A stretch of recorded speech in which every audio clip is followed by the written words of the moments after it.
80% of millionaires are self-made. The majority of the world's wealthiest individuals weren't born into their wealth, they created it. And part of this is down to a culmination of the daily habits that they've done for years. After understanding what some of these tried and tested habits are and applying these habits to my own life, I've tripled my income, I'm more productive, and I'm no longer wasting my time or energy on the wrong things. So in this video, I thought it'd be different variations of this concept of the beast. Your likelihood of gaining weight increases by about 20%. So even if you don't know that friend of a friend, it will still have an impact on you, and that effect continues one more person out. The same in the study was found for smoking and for happiness. You are more likely to be happy if your friend is happy. While the researchers looked for a variety of explanations for this, the most likely one appeared to be norms. If your friend is obese or a friend of a friend is obese, that changes your perception of what is an acceptable body size, and your behavior changes accordingly. So your friends really are your future, and the implication is that you don't just need to be deliberate about who you're spending the most time with, you also need to be mindful of your entire network and its influence on your life. Number 2, push out of your comfort zone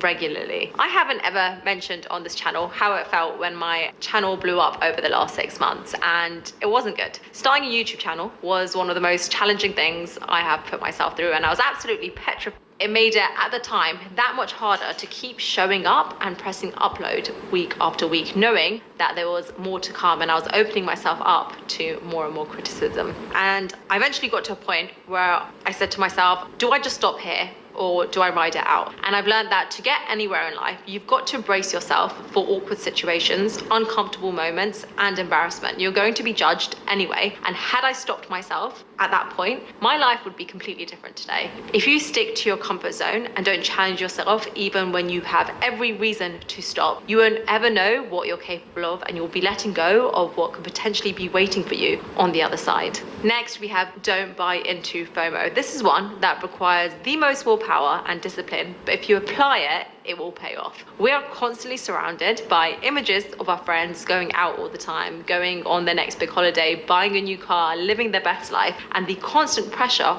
of these messages will make you feel that if you're not doing it, you're missing out. But if you constantly let yourself cave into these temporary moments, you may be sacrificing on what you could potentially make from the rest of your life. You'll be sacrificing time that you can spend instead on working on yourself or working on your side hustle. There is a quote in the book Think and Grow Rich by Napoleon Hill, which states that the starting point of all achievements is desire. Weak desires bring weak results, just as a small fire makes a small amount of heat. Through this, he suggests that the intensity of our desires directly correlates with the results we get. Weak desires, weak results, whereas strong burning desires can pave a way for stronger, bigger things in life. It's fine to cave in to living your best life every now and then, but what I find difficult to hear sometimes is when the no hustle culture is heavily promoted by people who are at the top of their game. Now that they've made it big, they can afford a team and delegate their work, and they can achieve that so-called balance. But they once had that strong burning desire and made sacrifices during their climb that they don't talk about as much. I've learned that the best way to not let FOMO get the best of you is to find a meaning in what you're doing and know that it's a part of a bigger picture that you're creating for yourself. And now every time I feel like FOMO is taking over and getting the best of me, I remind myself why I'm doing what I'm doing, and that the strong desire and all the small sacrifices that I make now will all be worth it in the end. Next, we have the millionaire pyramid. Whenever I'm at a door that doesn't seem to be opening up for me, I think about the pyramid perspective mindset, and it's understanding that the journey's difficulty is inversely proportional to the number of people who will reach the top.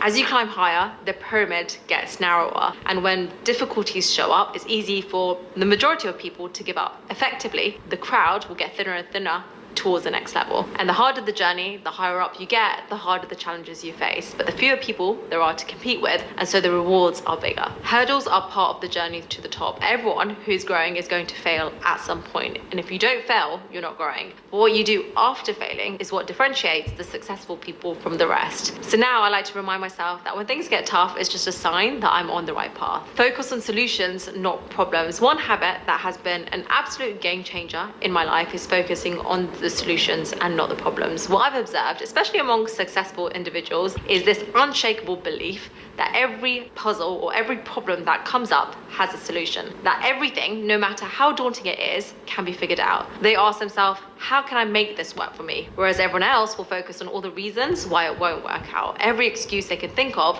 it'll be standing in the way from them getting to that thing. Worries are like sheep. They seem to flock together. When you start thinking about a problem, it quickly compiles into another problem and another problem. And before you know it, you're overwhelmed with the potential for problems. So instead of playing the what if game to think about all the additional problems that one problem can cause, play it to think about the solutions. However serious your worries or your problems may seem, and even if they do keep you up at night, if you really analyze them, you'll find that every single problem has a solution. Number 6, have a think day. This is one that I've been doing very recently, and it's helped me overcome any mental blocks that I have and makes me mindful and makes me sure that I'm heading in the right direction. In the 80s, Bill Gates, who founded Microsoft, began this Think Week annual tradition. He would seclude himself in a remote location and shut off all of his communication. He'll spend an entire week dedicated to reading, learning, and thinking. This approach then became a key part of his life and his process. And he said, Think Week is a time when I can be creative and push my own thinking. It's a time to step outside the day-to-day demands of my job and really focus on the big picture. I haven't been able to commit to a whole week, but I have entire day. Sometimes we're highly recommend if you're able to. So those are, anyway, thank you for watching. Don't forget to subscribe if you haven't